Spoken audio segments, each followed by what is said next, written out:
যত যাচ্ছে আওয়ামী লীগের মিছিলে উপস্থিতি তত বাড়ছে বলে মন্তব্য করেছেন। ফাঁসি পর্যন্ত আমাদেরকে অপেক্ষা করা লাগবে না, তার আগেই আমাদেরকে শেষ করে দেওয়া হবে। আওয়ামী লীগ ফেরত আসলে তো কোনোভাবে আমাদের পক্ষে এই দেশে থাকা সম্ভব না। হয় আমার হাজতে থাকতে হবে, নাইলে আমার বিদেশে থাকতে হবে, না হলে আমার রাস্তায় মনে পড়ে থাকতে। আওয়ামী লীগের ঝটিকা মিছিল ঠেকাতে পুলিশ রীতিমতো তৎপর এবং দিশেহারা অবস্থা। হঠাৎ বাংলাদেশে আজকে আওয়ামী লীগ চোখের সামনে মিছিল করছে, আপনাদের চোখের সামনে লজ্জা লাগে না? বিএনপি জামাত অন্যান্য রাজনৈতিক দলগুলো আপনাদের এই মিছিলগুলো দেখে কেমন লাগছে? আনন্দ? আমাকে ফ্যাসিবাদ বলা হয়, আমি নাকি খুনি, গণহত্যাকারী। আমার প্রশ্ন এখানে, আবু সাইদকে হত্যা করেছে কে? মুগ্ধ সহ যে ছেলেরা নিহত হয়েছে তাদের হত্যা করেছে কে? আমি যদি বলি এটা ইউনূসের মেটিকুলাস ডিজাইনেরই একটা অংশ, কারণ যে বুলেট দিয়ে তাদের হত্যা করা হয়েছে। আর আবু সাইদের শরীরে তো কোনো মেটাল বুলেট ছিল না। আওয়ামী লীগ আবারও ফিরে আসতে যাচ্ছে এবং আওয়ামী লীগকে বাংলাদেশে আবারও পুনর্বাসিত করার জন্য যারা যারা চেষ্টা চালাচ্ছে এবং গোপনে যে আওয়ামী লীগ গোপন মিশন শুরু করেছে, অতি সত্ত্বই তারা নির্বাচনের আগে একেবারে পুরা বাংলাদেশ কাঁপিয়ে দিবে। ইতিমধ্যে খুলনা এবং ঢাকা শহরের বিভিন্ন জায়গায়, দিনাজপুর সহ বিভিন্ন জায়গায় কিন্তু মিছিল হচ্ছে। সন্ধ্যার আগেও চট্টগ্রামে আওয়ামী লীগের মিছিল হয়েছে। আওয়ামী লীগের মিছিল কোনোভাবেই ঠেকাতে পারছে না। গোপন কি এজেন্ডা বাস্তবায়ন করছে আওয়ামী লীগ, কিভাবে তারা আবার নতুন করে নির্বাচনের মাধ্যমে ক্ষমতা যেতে চাচ্ছে এবং কিভাবে তারা দলকে সাজাচ্ছে, গোপন সকল রহস্যগুলো আপনাদের মাঝে উন্মোচন করব এবং না টেনে ভিডিওটি শেষ পর্যন্ত দেখলে অনেক তথ্য পেয়ে যাবেন। এর জন্য অবশ্যই অনুরোধ করছি না টেনে দেখতে থাকুন। নতুন হলে চ্যানেলটি সাবস্ক্রাইব করে পাশে থাকা বেল বাটনটি অন করে রাখুন। দুইজন ব্যক্তি লাগে, আমরাও দেখতে চাই দুইজন আওয়ামী লীগ একসাথে কোথায় দাঁড়ায়। বহুদিন সহ্য করেছি আওয়ামী লীগের যন্ত্রণা, এখন আর সহ্য হয় না। আজকে তো সবে মাত্র শুরু হলো, এটা তো ট্রেইলার মাত্র, পিকচার আবি বাকি হ্যায় মেরা দোস্ত। সামনের দিনে ছাত্র সমাবেশ আরো ব্যাপকভাবে এখানে সমবেত হবে।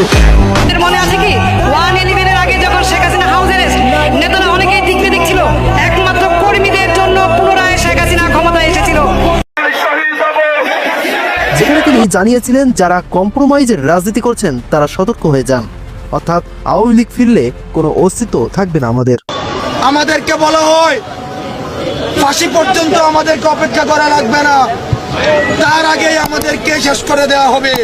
আওয়ামী লীগ ফেরত আসলে তো কোনোভাবে আমাদের পক্ষে এই দেশে থাকা সম্ভব না। হয় আমার হাজতে থাকতে হবে, নাইলে আমার বিদেশে থাকতে হবে, না হলে আমার রাস্তায় মনে পড়ে থাকতে হবে। তিনি জানিয়েছেন এটি আমাদের অস্তিত্বের লড়াই, তাই আমাদেরকে টিকে থাকতে হবে। সমস্ত কারাগার যদি ছাত্রলীগের নেতাকর্মীদের দিয়ে ভর্তিও হয়ে যায়, তারপরও গণতন্ত্রের দাবিতে, মুক্তিযুদ্ধের অঙ্গীকার বাস্তবায়নের দাবিতে বাংলাদেশ ছাত্রলীগের লড়াই কখনো থেমে যাবে না।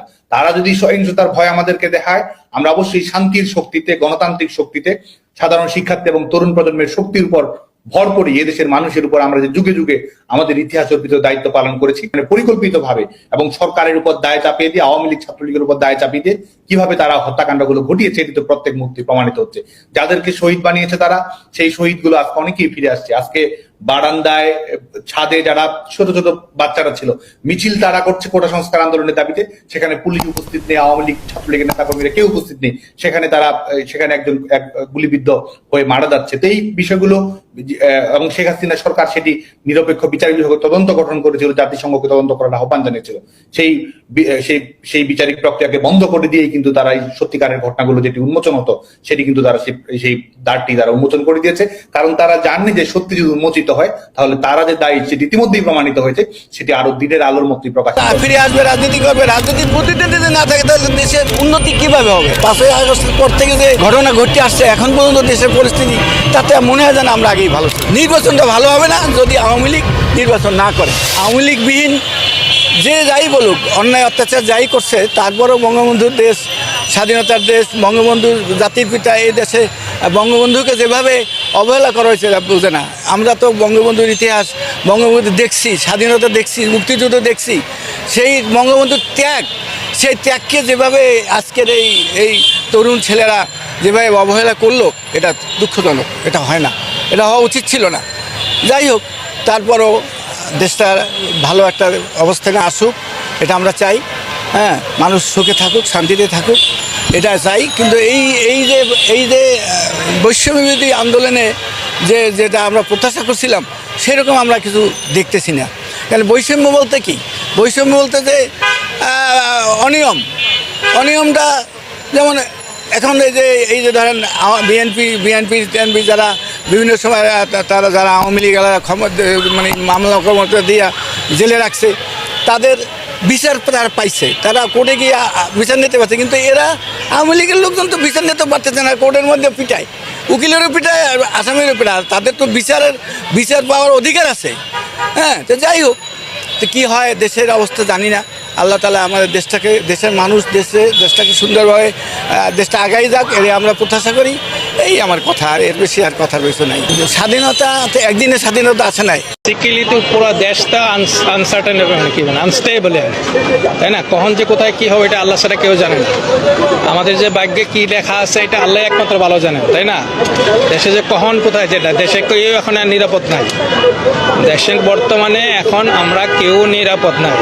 আপনি বয়স্ক কথা বলেন, যারা মুক্তিযুদ্ধ দেখছে তারা বলেন, আর যারা আপনারা ইয়াং যে আছেন যারা দেখেন নাই তারা বলেন, সবাই একই অবস্থা। কথা বলছেন, জিনিসপত্রের দাম থেকে আরম্ভ করে আমরা যে অবস্থায় আছি, এটা একমাত্র আল্লাহ যদি আমাদেরকে রক্ষা করেন, আল্লাহ যদি আমাদেরকে সহায় করেন, বুঝছেন, তাইলেই যদি আমরা এই দেশ বাঁচতে পারি। এখন দেশের অবস্থা যেটা, তাই না, দেশের যেটা আমরা মনে করেন যেটা 24 আমরা স্বাধীনতা এটা সম্পূর্ণ ভুল, ইতিহাসকে বিকৃত করার অবস্থা, তাই না?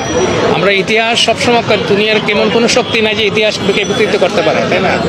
তা বাংলাদেশে আমরা স্বাধীনতা দেখছি, কথা বলছেন। আমার লাইফে আমি 1970 দেশে 71 সালে স্বাধীন হয়েছে, আমি 78 সালে দেশের বাইরে যাই। আমি দেশের বাইরে যখন যাই তখন আমি দেখি যে পাকিস্তানে with bag and baggage with whole family they are living in outside, বুঝছেন। আমার মতন সাধারণ লোক দেশের বাইরে গিয়ে আমরা টাকা আর্ন করতে পারবো, এটা আমাদের কল্পনার বাইরে ছিল। আমার মতন সাধারণ লোক আমরা প্লেনে উঠতে পারবো, এটা আমাদের দেশের আমরা কল্পনার বাইরে ছিল, তাই না? দেশের যে স্বাধীনতা যে কি জিনিস, একমাত্র আমাদের যারা মুক্তিযুদ্ধ করছে, যারা আমাদের মতন বয়সরা আছে তাদেরকে জিজ্ঞাসা করবেন, প্রকৃতপক্ষে আপনি সঠিক তথ্যটা পাবেন, সঠিকভাবে আপনারা জানতে পারবেন, তাই না? আর আপনারা এখন ইয়াং এজেন্ট, আপনাদের দেশের ভবিষ্যৎ, আপনাদেরকে ইতিহাস শুনতে হবে, ইতিহাস জানতে হবে, ইতিহাস জেনে তারপরে আপনার পদক্ষেপ। এই দেশটা আপনার আমার সবার, তাই না? এই দেশ আমাদের মা, তাই না? আপনার মাকে যদি দেশকে যে এইখানে যে আপনি দাঁড়ায় আছেন, আমি যে দাঁড়ায় আছি কথা বলতেছি, এই স্বাধীনতা কিন্তু কোথাও নাই, তাই না? পৃথিবীর যে কোনো দেশে গিয়ে আপনি ইচ্ছা করলে যখন খুশি যা খুশি তা করতে পারবেন না। এই দেশে আপনি করতে পারতেছেন, যেহেতু আপনি আপনার এই দেশের জন্ম। পার্বত্য অঞ্চলে অথবা ইস্কন ইস্যুতে কিন্তু ঘটনা ঘটলো ধানমন্ডি 32-এ, ঘটলো কিনা এটা তো একটা আলোচিত ঘটনা ছিল। এর মাঝখানে এবার মার্কিন যুক্তরাষ্ট্র হঠাৎ করে গতকালকে তারা একটা আপনার বিবৃতি দিয়েছে বাংলাদেশকে নিয়ে, সতর্কবার্তা লেভেল 3 স্তরের, মানে লেভেল 3 লেভেলের একটা সতর্কবার্তা জারি করেছে। বাংলাদেশের চলমান নাগরিক অস্থিরতা, অপরাধ এবং সন্ত্রাসবাদের ঝুঁকি উল্লেখ করে মার্কিন যুক্তরাষ্ট্রের স্টেট ডিপার্টমেন্ট বাংলাদেশ ভ্রমণে 3 স্তরীয় অথবা লেভেল 3 সতর্কবার্তা জারি করেছে। তো কেন বলা হয়েছে যে বাংলাদেশের সামগ্রিক পরিস্থিতি বিবেচনায় ভ্রমণকারীদের তাদের ভ্রমণ পরিকল্পনা পুনর্বিবেচনার আহ্বান জানানো হয়েছে।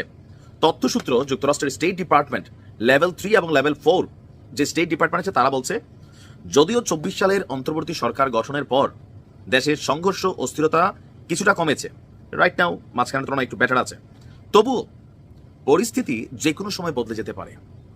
দেশ জুড়ে হঠাৎ বিক্ষোভ বা সহিংসতার সম্ভাবনা দেখা দিচ্ছে বা আছে। শান্তিপূর্ণ জমায়েতও মুহূর্তে সহিংস হয়ে উঠতে পারে, যা মার্কিন নাগরিকদের নিরাপত্তা ঝুঁকি তৈরি করতে পারে। এছাড়া রাজধানীর বড় শহরগুলোতে পকেটমারি, ডাকাতি, হামলা, মাদক পাচারের মতন অপরাধের ইস্যুটাও এখানে রাখা হয়েছে। এছাড়া আমাদের পার্বত্য অঞ্চল নিয়েও তারা একটা নোট দিয়েছে। আমার মনে হয় যে এবারের ঘটনাটা পার্বত্য অঞ্চল দিয়েই ঘটবে।